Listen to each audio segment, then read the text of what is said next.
great to meet you. I am looking forward to getting it all. Where are you coming out of? I'm in Brooklyn, New York. Okay. It's where my dad was born. I'm in Kansas City. My dad was born in Brooklyn back in the 50s, and they escaped to the suburbs. They went to Long Island. Uh-huh. He joined the Air Force to see the world and fell in love in Kansas City, and here I am. Wow. So, yeah, but it all began in Brooklyn. It's all happening in Brooklyn. Yeah, and it's happening now too. So I'm looking forward to getting into your life, and I want to begin our journey before we get into Wanderlust to ask you as a musician, right now we're on the 4-year anniversary of this pandemic. Everything got wiped clean. April was a time for us to kind of figure out what was going on. How did you survive that time period, and how did it subsequently change you?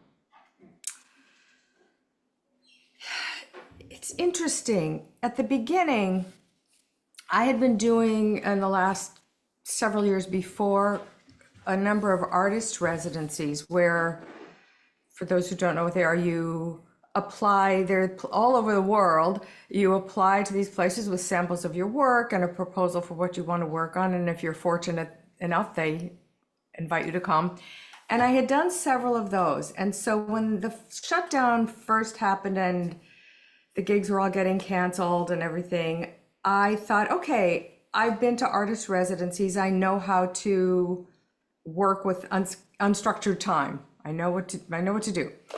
And for the first months, I became kind of a doing machine. From revamping my website to cleaning out all of my filing cabinets to practicing piano. I'm a terrible piano player, but practicing every day, which is normal for a real pianist, but I'm not a real pianist. Practicing piano every day, working on music in various ways. I just did. And read a lot of books. And then there was some online music. There were some concerts that we did online. I was teaching a lot because I was already teaching singing. And happy World Voice Day. Today is World Voice Day. Oh, good. Excellent. So I was already teaching, so my students all moved to Zoom. And then I was teaching classes for California Jazz Conservatory. So I was staying busy. Yeah. About 7 months in, though, it kind of hit me because I had just not really slowed down. In some ways, I had sped up. And after about 7 months or so, I just felt it just kind of exhaustion and overwhelm and all of that kind of hit me. And I pulled back a little bit. Yeah. So was this album made during the pandemic? How does it feel to kind of have this new material, live shows, everything happening? The album was not made during the pandemic. I had been, as I say in my promotional materials, it's the first album of my own that I've put out since 2011. Okay. It's a long time. I've been on other people's recordings. I've been doing some touring, performing, all that stuff. But I was having a hard time getting myself back into the studio. And there were a few reasons, even before the pandemic. One was that I had so much material, I couldn't figure out what goes with what. I knew I I had my core trio, but I wanted some other instrumental voices on there, and I couldn't figure out what. I mean, I live in New York. I have access to so many musicians. Couldn't figure out what or who. And so I just kept not getting back in and getting frustrated with myself. And then finally, I guess it was the beginning of early 2022, I think I had a very nice gig at a beautiful place here in Brooklyn that had opened up and unfortunately didn't make it. And Jeff Lederer, who's a musician here in New York who I know, who does a lot of really interesting projects on his own, had been there. And I thought, why don't I ask him to co-produce? And I did, and that just helped move things forward. So we got into the studio in March of last year and recorded it then. And then there's a lot of stuff that some people record things and put them out immediately, but sometimes there's a lot of stuff that has to happen between the actual recording and the release into the world. So that's the story. So John DiMartino's on it. You got quite a lineup. How did you assemble these musicians, and what was kind of the vision of the sound for the final project? That is a good question. And so John is someone that I had been working with for a long time, as is the bass player Ken Filiano and the drummer Michael T.A. Thompson. And so when I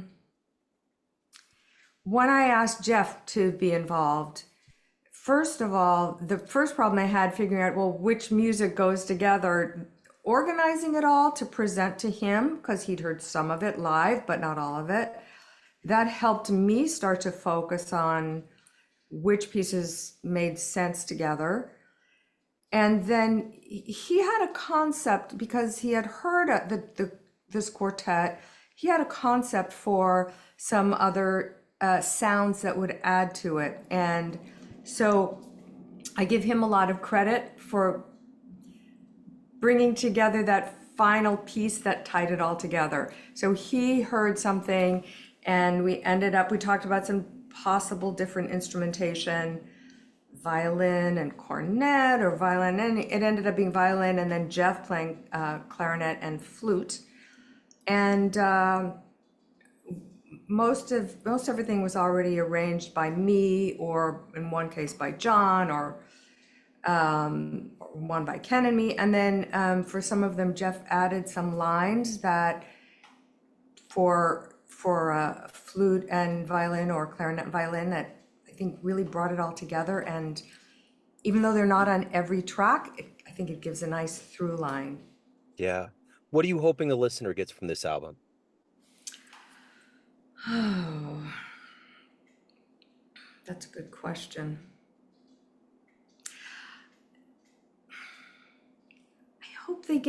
I just hope something speaks to people, that they feel some kind of feeling, whether there's a song that makes them laugh or feel relaxed or cry or whatever. I think that for me, it really comes down to expressing feeling, expressing something about being a person in this crazy world. And so I hope that in some way that the music connects with people wherever they are in their own journey through life. So how did this journey, speaking of, how did your journey into the music, and more specifically jazz, take me back to where you were born and raised, and how this all grew into who you are today? Grew up in California, in the San Francisco Bay Area, and was more into theater. I did hear some jazz growing up, but personally was more into theater, and in college was studying theater, came to New York to go to an acting school, and was doing all those things that actors do, like waiting tables and auditioning and occasionally acting. And at a certain point, I decided to pull back from that. And so that's why Wanderlust just feels so right for me. It's a curving road. I was writing, I was doing freelance writing. I just started to miss singing again. I just love to sing, and I missed it. And I started taking lessons really without any intention of performing again. But at a certain point, I started going to some, open mics, piano bars, then jam sessions. And then someone told me that there was something at the Village Gate, the historic club that's now gone, I'm sorry to say, in Greenwich Village, where I might get a chance to get up and sing every week. And I went and auditioned for that and did that. And that kind of got me more into the jazz world, started going to the jam sessions there and other places. And it just it felt good. It felt like, oh, this is where I belong. And then I had a lot of work to do because I didn't have, even though I had listened to a fair amount of jazz, I didn't have all of the, there was a lot I didn't know. So I spent a lot of years learning more, studying, pushing myself to take chances, and more pathways kept opening up. I did not know I was going to be a songwriter or an arranger or an improviser. Didn't know any of those things, but there's this saying how, what is it? If you take care of the music takes care of you. Yeah. I think that by being open and curious and kind of in love with the music, it gave me all of this stuff that I didn't even know was there. Who were early influences? Who kind of swayed you? Well, I mean, when I was growing up, I listened to Ella Fitzgerald a lot. I listened to Anita O'Day. I know that when I went off to college, I liberated a couple of albums from my parents' collection. The famous Stan Getz, Bossa Nova, Jobim, a couple Ella albums. Listened to those. Got into like Freddie Hubbard, some of those folks. And so that was really before I was getting into jazz myself, though. And then eventually, once I started getting to jazz, there were just, it's almost impossible to name how many great artists that are part of the pantheon had an influence like the ones I've mentioned. And of course, in terms of vocalists, Betty Carter, Billie Holiday, John Hendricks, Mark Murphy.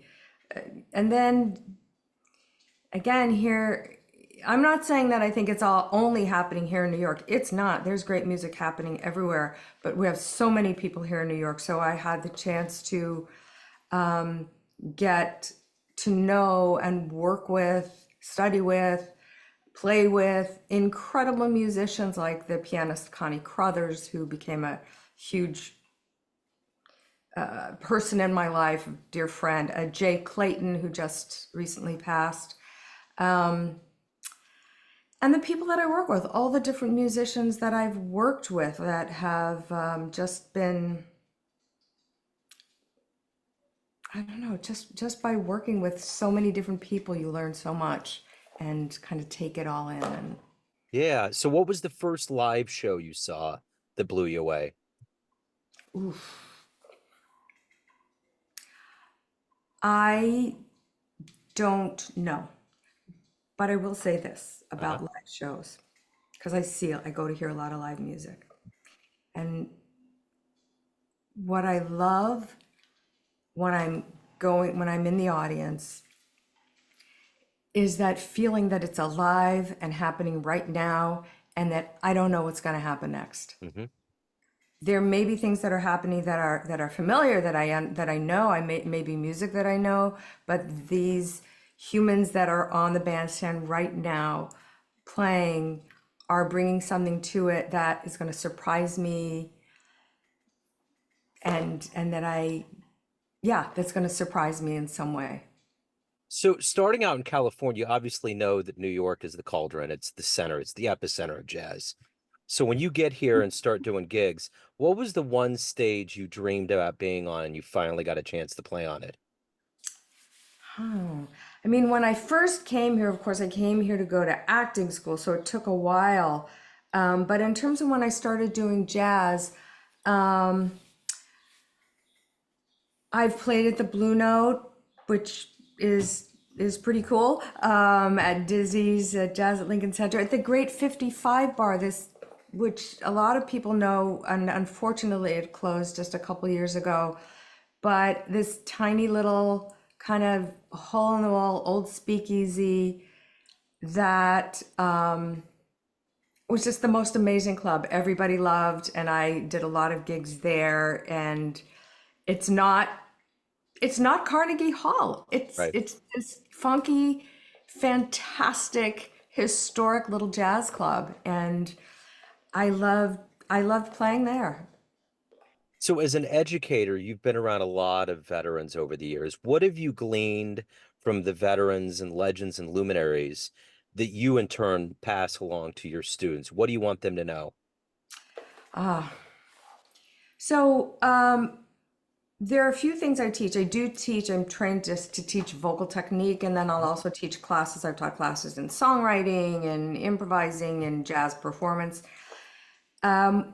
One of the things that's most important to me that I feel like I learned when I first started getting into jazz is the idea of individual voice. And I use the term voice broadly and poetically, no matter what you're doing, whether you're playing an instrument or whatever it is, that you're a unique human being. You have something to offer that nobody else in the world does, and that the more generous you can be with revealing who you are, the more you have to give to the world, and I think the more rewarding it is. So I'm not a I think everybody should make the music that makes them happy and that they want to make. I'm not personally a big fan of sound-alike music. I really value when someone has their own message and their own sound. Yeah. So to me, that's that's something I always encourage, is for people to really try to reveal who they are, Yeah. because Yeah. we already have this artist or that artist, Yep. and they're wonderful. And so I want each person to really express who they are. Absolutely. So, of all of the pieces that go into being a professional musician, educating, recording, performing, what do you look forward to the most? What do you like the best about being a professional musician? It's so funny. The other night, I went to hear a friend of mine. My husband and I went to hear a friend sing at a place in New Jersey, and it was a restaurant, not a concert venue. So some people were listening, some people weren't, and my friend generously offered to ask me to come up and sing a song, and I did. One song, someone else's gig, and I sat down back at my table and I just said to my husband, I just love to sing. That's it. I love to be in a space with other musicians and people in the room and to sing. I just love it. It's Yeah. ridiculous. So, speaking of love, why do you love jazz? Um,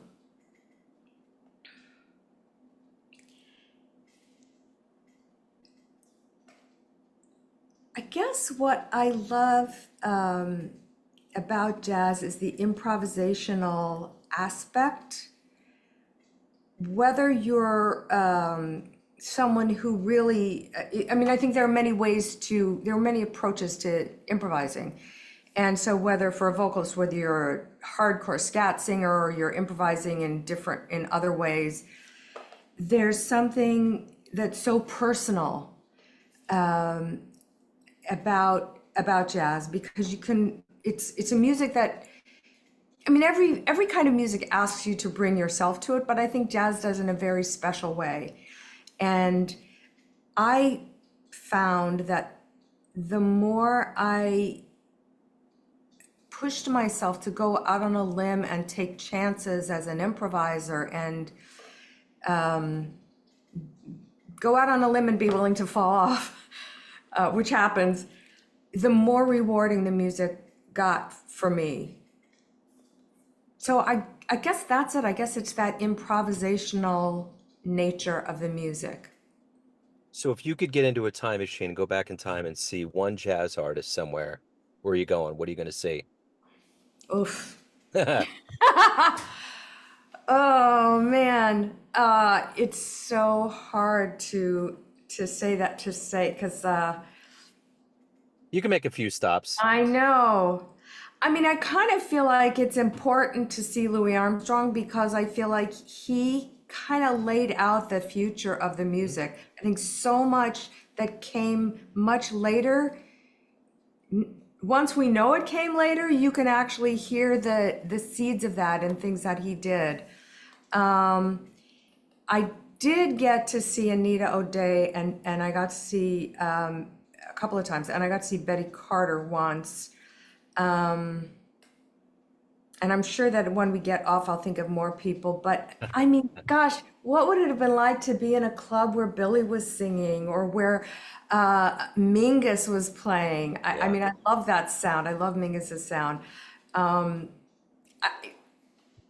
It's kind of the whole thing, not Yeah. just the musicians, but what was it like to be there in that day and be Yeah. part of that? It Kind was of an gives me era. chills. Yeah. Yeah, Yeah. I get it. I totally get it. So everyone out there has a perception of you, family, friends, fans, but you run the show. What's your perception of you? Who do you think you are? Oh, who do I think I am? This Who is do the you think therapy you are, hour. young lady? Yeah. Who do you think you are? Woo. I just thought of that. I don't know that line from Notting Hill, where she says, "I'm just a girl in love with a boy," or something like that. Yeah. You know, I think we're all just people making our way through this world, trying to make some kind of sense, and if we're lucky enough to have a nice roof over our heads and food on the table and all of that stuff,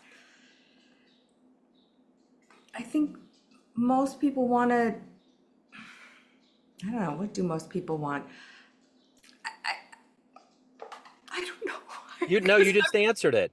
Yeah, and this question begs a lot, but sometimes it just comes down to the simplicity of things. So you answered it. I'm curious, what are you doing for live shows? Warm months are upon us. How's everything unraveling for you? Um, my calendar looks pretty good. When I look at my website calendar, it's like, how long is it? You know, Yeah. I do have a CD release gig coming up, which of course I must mention, and on May 22nd here in New York at a nice intimate venue called Pangea. And I hope that some of your listeners here in this area will want to come. It's again May 22nd, Pangea NYC. They may or may not have it up on their website yet. It's on my website. And then I have some other gigs coming up in town or within driving distance. It's been a little bit hard though. I have to say it's been a little hard. To be candid, I've been doing this for a long time, and some people know about me and some people don't. So there are days where it feels like it's going well, and there are days where it feels like, oh man, I'm still knocking on doors, trying to get into this venue or that venue, and feels really hard. And I know I'm not alone. I know a lot of very accomplished musicians who feel the same way. I think that it was never easy, but I think since the pandemic, it's gotten harder and harder for the venues. I think that they're, the venues had to struggle to stay open. And so maybe there's even more of that concern with how many people you're going to bring, how many people are going to come, who's heard of you, and other people going to show up. So it feels like it's a little more difficult even to book tours and even some gigs that aren't so far afield. But we'll see. Yeah. We'll For see. sure. Andrea, this has been wonderful. Thank you so much for taking a minute out today to talk about the new album, your life and music. Best of luck with everything.